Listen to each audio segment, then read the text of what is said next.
Somehow it just becomes our assumption in the hospital that we just give the postpartum Pitocin without even asking the patient because it's part of the policy and it's just like so standard and ingrained in us. And as the years passed and as I read more and as I heard more stories and as my patients have given me feedback, I realized that most of the time I wasn't actually telling the patient beforehand. And patients would ask me what's going on? What is this that you're giving me right now via IV? And so now I'm a lot more mindful to tell my patients and explain to them that we administer this after birth and the reasons why. Giving birth is one of the most significant events of your life. Sadly, the joy that you should feel can often be replaced with anxiety and helplessness instead. As a labor and delivery nurse, I'm revealing insider information to educate you, reassure you, and decrease your fear. In this podcast, you'll hear empowering birth stories and experts weigh in on a range of topics. Being Jewish also has me exploring Judaism's influence on the reproductive experience. However, I speak to anyone wishing to navigate their journey with more joy and confidence. I'm your host, Chani Fingerer, and you're listening to the Happy Birthway Podcast. Welcome to episode 63 of the Happy Birthway Podcast. You are finally getting your Postpartum Pitocin episode. Now, I just want to say that Postpartum Pitocin is really a subcategory of a broader topic of postpartum hemorrhage. And so I'm going to be specifically really addressing just the surface of the postpartum Pitocin. And hopefully soon I will be able to do a longer episode exploring more information about postpartum hemorrhage. So I'm going to be answering questions like, who should be getting postpartum Pitocin? How effective is it? What rate? What route? And things like that. I'm also going to go over just a little overview about postpartum hemorrhage in general because it's important to know when talking about postpartum Pitocin. So these are the questions that I'm going to answer in this episode. But before I do that, firstly, I wanted to let you know, a little bit sad, but my online course after the birth, which has been so successful, I launched it a little over a year ago. It's helped dozens of mothers, somewhere close to 100, and I've gotten such great feedback about it. Unfortunately, as all good things must come to an end, on December 31st, 2022, it is no longer going to be offered for purchase. Now, that doesn't mean that I'm not going to be putting out resources about, the postpartum period. However, it's going to be rolled into a larger course coming up in a few months, so stay tuned for that. But given that it is retiring, this is your last chance to actually purchase it. It is being sold for a much more affordable price because it's a standalone course, and in the future, it's going to be incorporated into a larger course that's going to cost more money. And also, if you're giving birth within the next few months, you're not going to be in time for the next rollout, God willing, that I'm going to be having. So I recommend that you get this course. And I am giving you a 30% off discount code, last chance. So use that discount code in order to get 30% off of the course. So, either even a further financial gain advantage for you to get this course now at this time. The course is normally, it's best to take it after 32 weeks, but if you are less than 32 weeks and still want to take advantage of this offer, then you can buy it, you can email me, and I will just delay your access to it because you get 90 days of access. So I will delay your access to it at the time that you want to actually start it so that you have 90 days because you do want to start it at a time where you'll have a week or two of the course for reference after you give birth. It's not exhaustive of a postpartum course. It's concentrated a lot on the earlier days of postpartum and what's going on, because those are just the most intense days. So it's divided into 3 different modules, and then further each module is subdivided into a bunch of different topics. So each topic is, 5-6 minutes long, I think at most 10 minutes long. And so easy reference if you're interested in something specific. If, let's say, you're not really interested in learning about C-section recovery because you're not expecting to have a C-section, which, by the way, anybody who's pregnant can have a C-section, even if you've had 5 vaginal, beautiful deliveries. A C-section can be a beautiful delivery too. It just can catch you by surprise. So I do think everyone should have an overview a little bit of everything. But let's say, you didn't really concentrate on that and you did have a C-section and you want to go back for reference, then you can do that in that way. So it's really easy to access, especially postpartum, you're just so scatterbrained. So it's really easy to access any specific topic that you want. You can go online, yoladedacademy.com/store, and find, you could get a sneak peek, you can get more information, but again, you have not many days left until the course is retired. And bonus, especially given Hanukkah is coming up, I created a gift voucher that you can buy to gift to someone who is having a baby.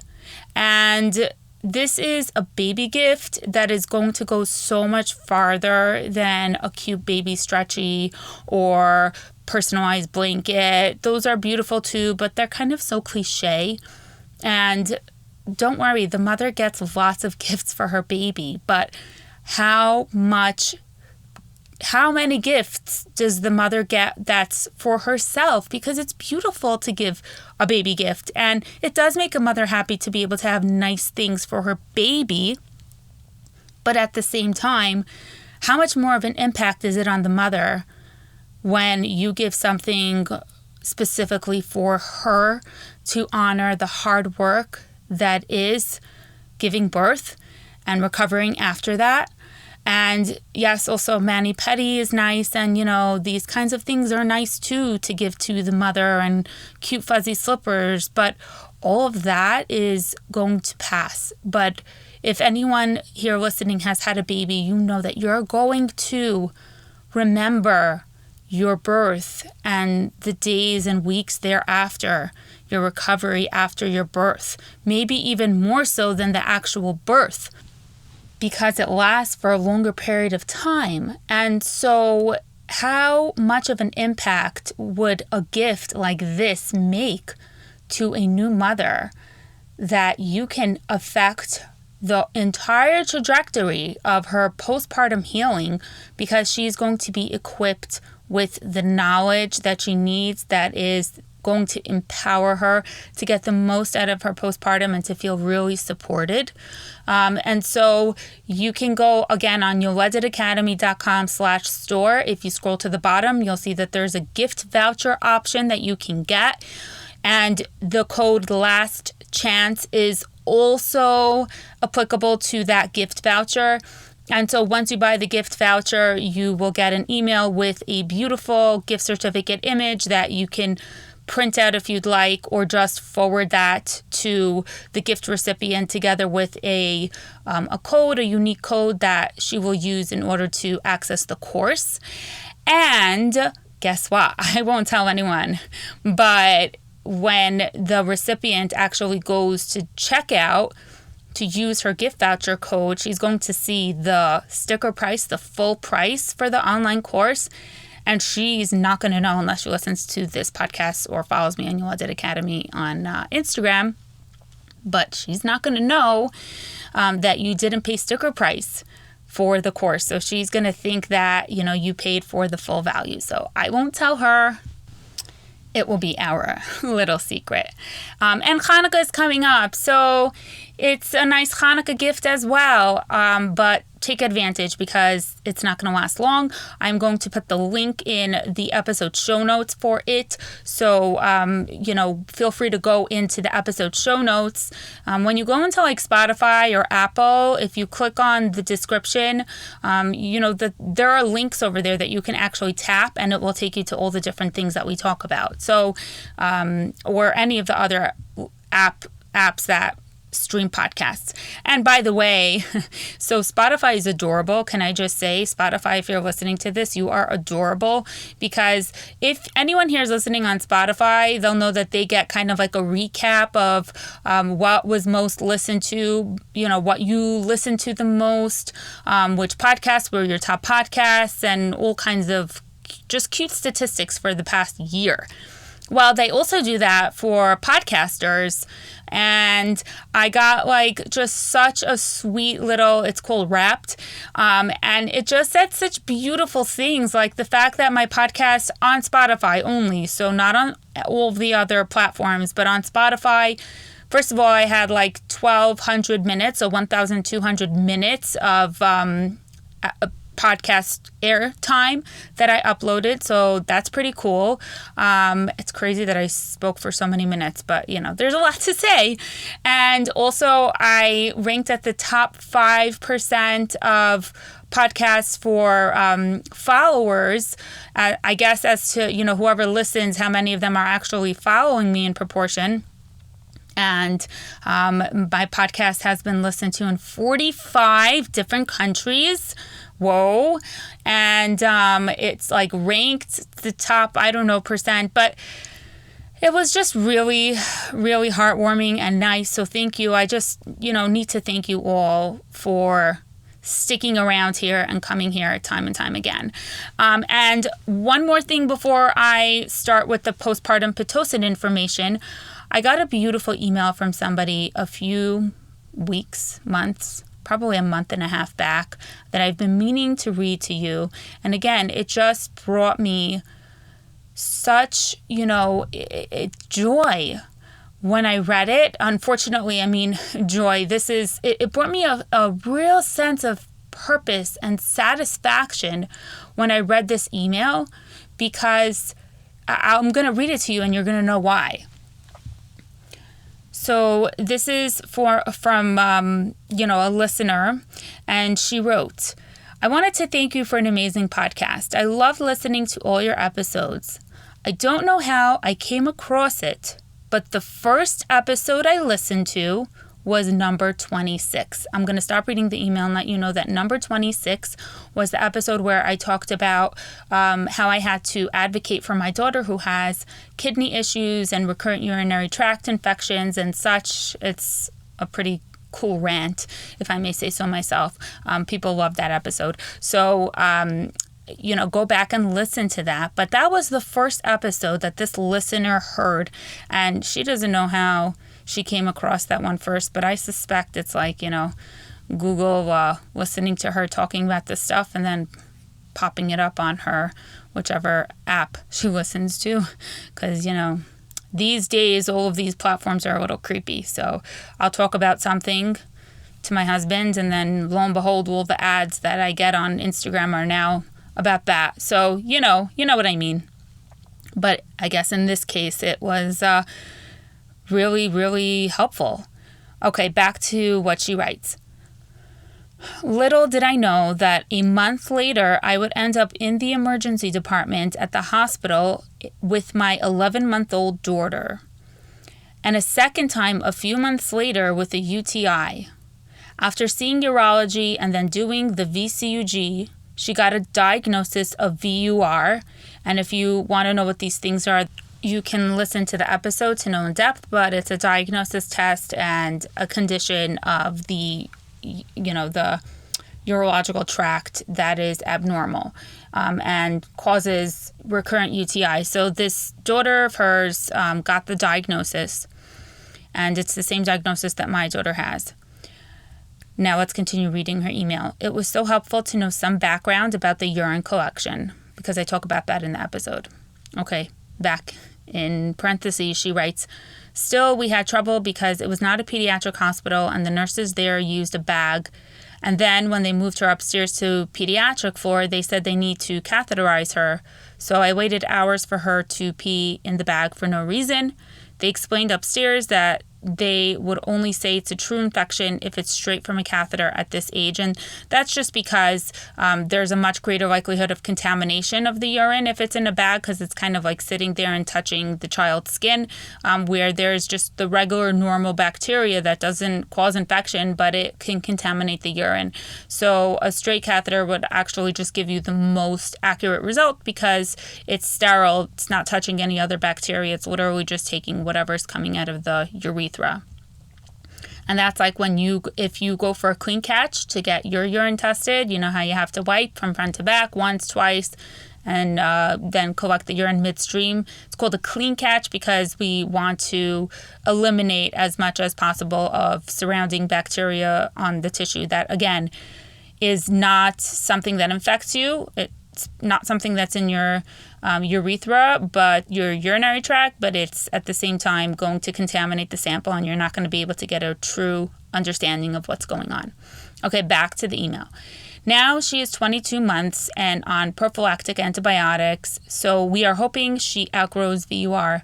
I don't know why it took me so long to write this email, but I just wanted to thank you for all the episodes and the amazing work that you do. I recommend your podcast to everyone, which thank you so much for recommending my podcast. It means so much to me. If any of you recommend my podcast, you want to send me like a quick note by email or message or any way just to let me know, because it really makes me feel good. Or best thing you could do is go on Apple Podcasts if you have access, even if you don't listen. If you have an Apple account in any way, shape, or form, you can go on it on your computer or on your iPhone, and you can just quickly write a review, even if you don't listen on that app. But again, it helps give my podcast more visibility. So it's kind of like sharing my podcast at a new level, greater level. But it's just so nice and heartwarming for me to hear when people do share my podcast. And I really appreciate all the feedback that I get, because I get lots of people emailing me and DMing me on Instagram and WhatsApping me, and it's really heartwarming. If you have been struggling with nausea and vomiting from your pregnancy, Ematerm might be the answer for you. Ematerm is a safe and effective anti-nausea wristband that prevents and relieves nausea and vomiting induced by pregnancy or motion, such as car and boat rides. It releases a low-frequency pulse that travels through the body's nervous system to the part of the brain which controls the stomach. This interrupts the nausea signal pathways. Ematerm is FDA cleared and designed to put you in control when you need drug-free therapy with no worries about potential side effects. Users can choose from 5 levels of intensity to achieve the best effect. The unique wristband design holds the device in place and makes it easy to put on and take off. It is FSA and HSA eligible, comes with a 30-day money-back guarantee and a 1-year warranty. Go to ematerm.com, that's EMETERM.com, and use code HAPPYBIRTHWAY for 20% off of your purchase. You can find the link in the episode show notes. Having a fussy, nonstop crying baby can take all the joy out of motherhood. Is it gas? Is it constipation? Is it colic? It's hard to know, but there is a solution for all of those. Happy Tummy is a waistband that comes with an herbal pouch. When you microwave the pouch and apply the waistband to your fussy baby, your baby is instantly soothed. That's thanks to a natural formulation of herbs including flaxseed, chamomile, lemongrass, peppermint, spearmint, and lavender. Happy Tummy is all natural, no drugs or drops. And not only does it quickly soothe your baby, but it smells terrific. Happy Tummy also has adult-sized waistbands, which mothers love for cramps, stomach aches, and back aches. Use my code HAPPYBIRTHWAY for 10% off your whole order on happytummy.com. That's HAPPITUMMI.com, code HAPPYBIRTHWAY for 10% off. Let's start with the actual heart of this episode, which is postpartum Pitocin. I already covered labor Pitocin in 2 prior episodes, just a few episodes back, so you can listen to those if you haven't yet. And now we're going to be talking about postpartum Pitocin. It's a lot more common to be given, and some of you had great questions, so I would like to discuss it. So what happens is after you give birth, after the baby comes out, it's called third stage of labor. So second stage of labor is actually once you're dilated and pushing the baby out. These are clinical terms. And then third stage of labor is after that, before delivery of placenta. And that's when you're delivering the placenta, and that's the immediate postpartum period. And at the third stage of labor, at this time, you are at greatest risk to have a hemorrhage. And postpartum hemorrhage is the number one cause for the morbidity and mortality of mothers. So it's the number one cause of death for mothers. And so it's something that we take very, very, very seriously. Your body has so much more blood volume in it when you're pregnant. And so it's, by the time you lose a lot of blood, it kind of is able to compensate in the beginning for it. And by the time you lose a lot of blood, sometimes it's hard to notice it right away. And again, by that time, it just becomes a lot harder to treat. So with postpartum hemorrhage, we want to really intervene as soon as possible. We want to observe very closely, and that's why after birth, you will be monitored a lot more closely in the hospital. And I, by the way, cover all of this. This is just like a small sampling of what I actually cover in my entire course after the birth. And so postpartum hemorrhage is taken very seriously. And in underdeveloped countries that don't have any medications, the death rate of mothers is very, very high. And medications like Pitocin, when it's sent over there to those countries, it's like life-saving for these people and for these mothers. And so I have to tell you that, sometimes Pitocin can turn into an ugly word, and especially in labor, it has different things. But postpartum, we're really lucky to have this medication. There are other medications for postpartum hemorrhage, but postpartum Pitocin is given usually standard in most hospitals. I don't think in birth centers and home births it's given unless there are signs that a mother is exhibiting or has risk factors for postpartum hemorrhage. I don't think that it's otherwise routinely given, and we'll get into that in a minute.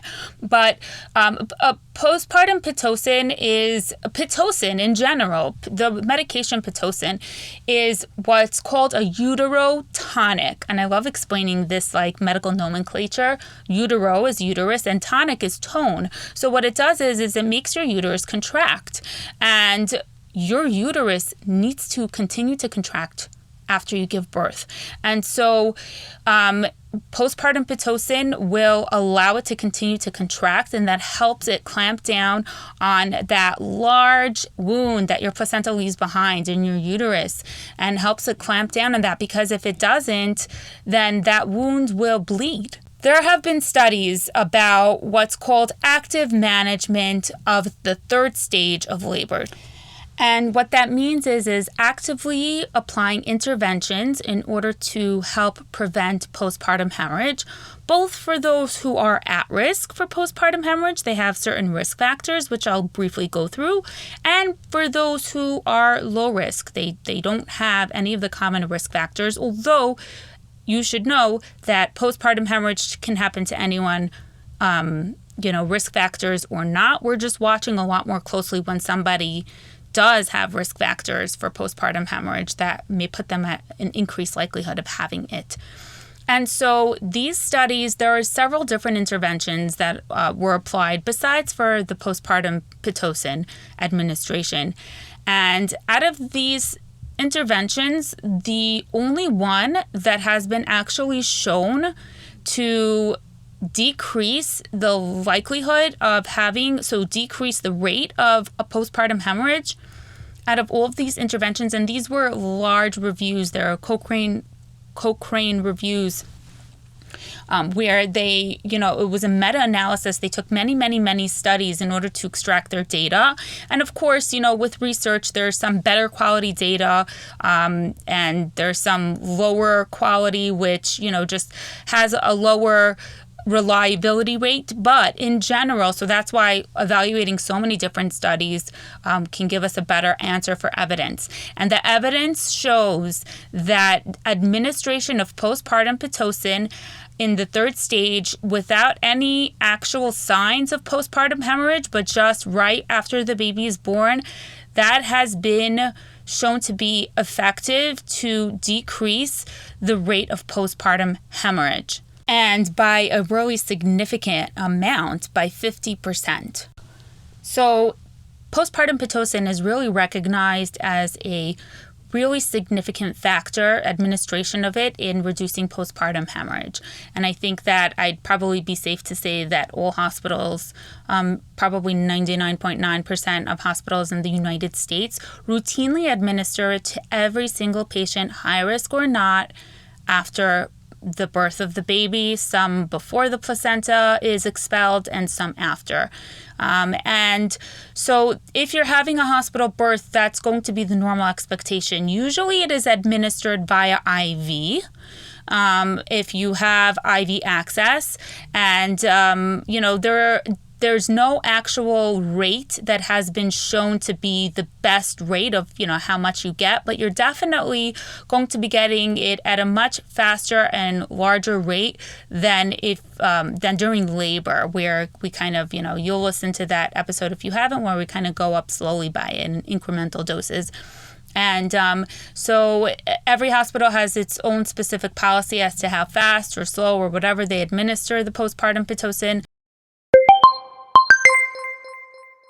Before we continue, I wanted to let you know about a revolutionary diaper brand called Diaper, D-Y-P-E-R. These eco-friendly diapers are made with viscose from bamboo, so they're soft on your baby's skin while still being extra absorbent to handle your baby's biggest accidents. Diaper wants to pass on the savings directly to you by cutting out the middleman. They ship your diapers to you for a low, predictable price with no extras or gotchas. Set your subscription and let them deliver the exact quantity you need. If you need more, they'll deliver them promptly with their exclusive SOS service. If you need less, send them back with a prepaid label. You can precisely manage your deliveries using their website or their mobile app. One of the products that I think is really cool is their Diaper Sense. It's a small sensor that you attach to your baby's diaper, and it continuously monitors the temperature and humidity surrounding their skin. It will help you optimize your diaper changes, reduce overall diaper use, and may help reduce instances of skin rash due to prolonged exposure to moisture. All you do is snap it to the outside of the diaper and connect it to Diaper's app.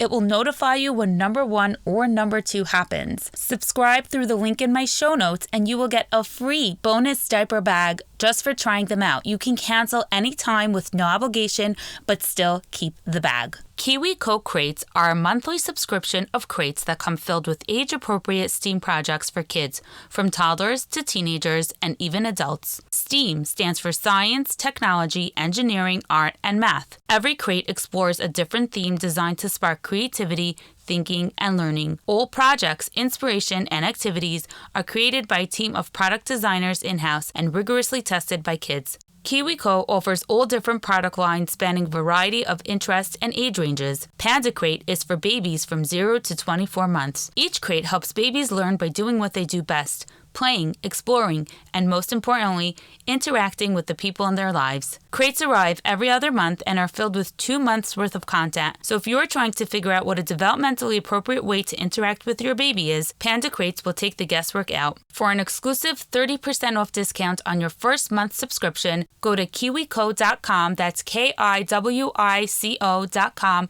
and enter code LEARN30 at checkout. That's kiwico.com, code LEARN30 at checkout. Now, if you don't have IV access, then the Pitocin will be administered via a shot, IM. And so here's my conflict. This is something that I reflect back on my practice, and we always have to constantly reflect and improve our practice. Somehow it just becomes our assumption in the hospital that we just give the postpartum Pitocin without even asking the patient, because it's part of the policy and it's just like so standard and ingrained in us. And as the years passed and as I read more and as I heard more stories and as my patients have given me feedback, I realized that most of the time I wasn't like actually telling the patient beforehand. We administer postpartum Pitocin routinely. And patients would ask me, like, what's going on? What is this that you're giving me right now via IV? And so now I'm a lot more mindful to tell my patients and explain to them to the best of my abilities and that the circumstance allows that we administer this after birth and the reasons why. Well, just a brief overview. And it kind of like, I feel I have this ethical like regret where really like I'm very into informed consent, and every patient should know what procedure is being recommended, what medication is being given and why, and educated on it. And that was something that I really wasn't good at. And I think overall in hospitals in general, it's in this particular instance, we're really not good at informing the patient beforehand, including a shot, because I remember like I'd have patients who gave birth quickly or even not, and they didn't have IV access, because you don't always have to have IV access. You can refuse it, and especially if you're low risk, low intervention. And again, that's a very separate conversation. I'm not getting into that. But even then, I would just be like, in the chaos of everything, I'd just be like, okay, I'm going to give you this shot of Pitocin. It's going to help decrease your risk for postpartum hemorrhage. And like, they don't really know what's going on. And they just, imperceptibly nod or something and gave it to them. And I do feel bad now. I have regret, and I feel like I have improved my practice, and really, especially if it's a more controlled environment beforehand, to educate my patients and let them know that this is going to be happening and why. So this is active management of the third stage of labor versus expectant management, where the patient does not get Pitocin, that you don't get Pitocin after you have a baby. So here's the thing with all of these studies that have determined Pitocin to be an important factor in decreasing the rate of postpartum hemorrhage. The studies are mixed, and they're looking at a variety of different ways that someone gave birth, and they were looking at a mixed population of patients that both were at high risk for postpartum hemorrhage and were not at high risk for postpartum hemorrhage. And so there are very few studies that really you can extract the data to focus more on the lower risk population to see, does it really help in the lower risk population as well? Some studies have concluded that it does, and other studies have found no difference. And so it's really kind of inconclusive. We don't have enough data to really support and say for sure with certainty that it's for both high risk and low risk patients together. And so this is kind of an ongoing conversation. It should be an ongoing conversation with your provider, with your doctor or midwife, regarding whether you're going to have Pitocin postpartum or not. And like I said, in the hospital, it's really standard that you're given that Pitocin. And so if you're at low risk for postpartum hemorrhage, and actually, I thought I was going to go over the risk factors in this episode. I'm going to have to save it for the next episode, or the episode coming up hopefully soon on postpartum hemorrhage. I'll go through all the different risk factors. But if you're at low risk, the guidelines are really that it should be an ongoing conversation, and it should be a shared decision. And I'm all about shared decision making, where you can really ask for the numbers, and you can really evaluate why you want why you would want it, why you wouldn't want it, what will be the downsides, etc. You evaluate that with your provider. And so I want to put that out there, because in the hospital, 99% of our patients, maybe even more, get postpartum Pitocin. It's so standard and it's so ingrained in us. And when we have a patient that is declining the Pitocin postpartum, most of the time it's on it's completely reasonable, but because most hospital staff is so it's so ingrained, they are uncomfortable with it, and almost they look at it as like this has to be done in order to prevent postpartum hemorrhage, and if it's not done, then the patient is most certainly going to hemorrhage, and that's not true. But that's almost the way practice has evolved in the hospital. And I see very often that the hospital staff is uncomfortable with patients who decline Pitocin. And I've even heard them being villainized like they're irresponsible. That's not necessarily true. So again, it should be an ongoing discussion, but just be prepared to encounter that in case you do decline Pitocin, especially if in your circumstance it's a completely reasonable thing to do. So just so you know that out there. And I hope that this gave you some insight into postpartum Pitocin. If you have any other questions about it, then call my hotline, which is 203-759-8639. 203-759-8639. I need to make up like a jingle for it. You know, like I could sing in the middle of the podcast and that people remember the number. But if you have anything to say, any comments, any questions about it, then please do so. And I will try to include it in a future episode regarding postpartum hemorrhage, because there's so much more to talk about when it comes to postpartum hemorrhage. But this is really the, foundation of why postpartum Pitocin is given. And before I end this topic, I do want to emphasize that if you have any risk factors for postpartum hemorrhage, or if you have interventions during your labor, such as the infusion of Pitocin, an epidural, other things that I'll go through more in another episode. I know I keep telling you that. Sorry. But if you have any of those things in your labor, then really it is very responsible and prudent for you to get postpartum Pitocin. The benefits of it really do outweigh the risks of you having a hemorrhage, a postpartum hemorrhage, which we have to take very seriously, because even the healthiest of patients can have a hemorrhage, and it's scary. And again, it's also sometimes hard to pick up in the beginning. And by the time you pick up on it, a lot of blood loss has occurred. Okay, friends, a Freilich and Hanukkah to you. Don't forget to look up my After the Birth online course, your last chance until December 31st, 2022. And, maybe I know I ask you so many times, but maybe for a Hanukkah present, if you haven't yet rated and reviewed my podcast on both Apple and Spotify, if you have access to both, even if you only listen on one, then can you for Hanukkah make me a present and do it? Especially if you do review, just say a Freilich Hanukkah, Happy Hanukkah, and here is your Hanukkah gift. Because I really, really would view it as that. Okay, friends, talk to you soon. Thanks for tuning into the Happy Birthway podcast. Head over to Yoledet Academy on Instagram to continue the conversation. You'll find the link in the episode show notes, as well as links to any additional resources, products, and services mentioned here. If you love listening to this show, you can help it grow by sharing it with your friends and rating and reviewing it. To stay in the loop when new episodes are released, make sure to subscribe. Remember that your health needs are unique and require individualized medical advice. The podcast is not a replacement, and some of the information may not be appropriate for your specific circumstances. My mission is to educate you so that you can confidently collaborate with your healthcare team. I believe that a healthy mom and healthy baby are simply not enough. We also need a happy mom with an empowering birth experience.